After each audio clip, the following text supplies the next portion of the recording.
On raconte qu'il faisait le tour de l'île 3 fois par jour.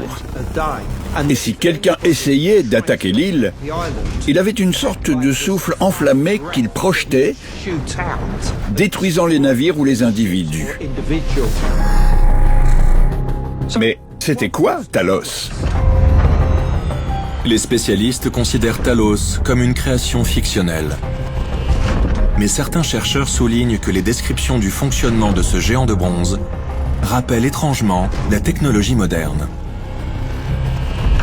Talos était censé être indestructible.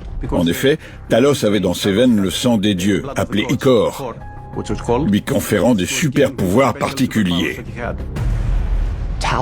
Talos avait en fait un talon d'Achille.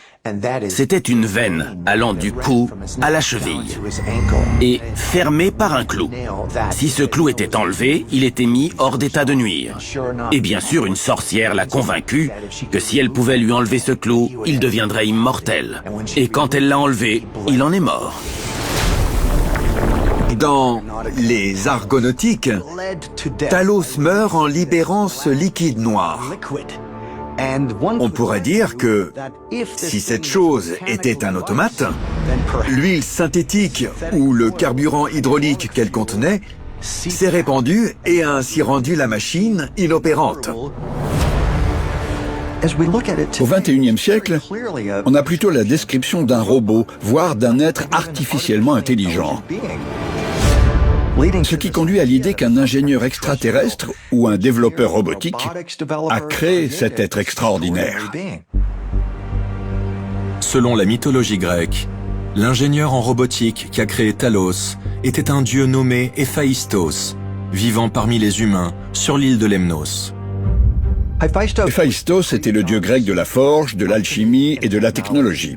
Il est surtout connu pour avoir créé le premier humain, Pandore, mais aussi pour avoir mis au point des armes magiques, le char volant d'Hélios, la cuirasse d'Athéna et les foudres de Zeus.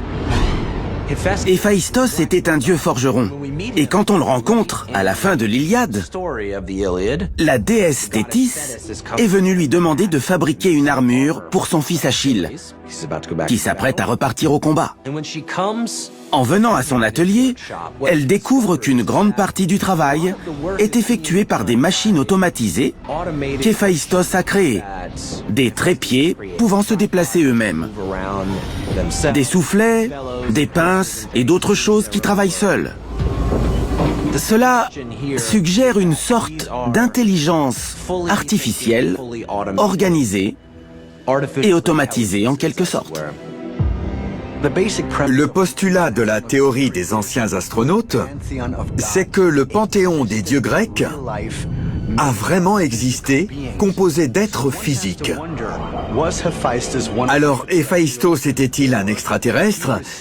Ou bien a-t-il reçu les connaissances nécessaires à la construction de créatures synthétiques de la part d'extraterrestres? Talos était-il une machine intelligente, construite par les extraterrestres? Selon la théorie des anciens astronautes, c'est possible. Surtout si l'on pense aux récits de machines ressemblant à des êtres humains qui existent dans d'autres anciennes cultures à travers le monde.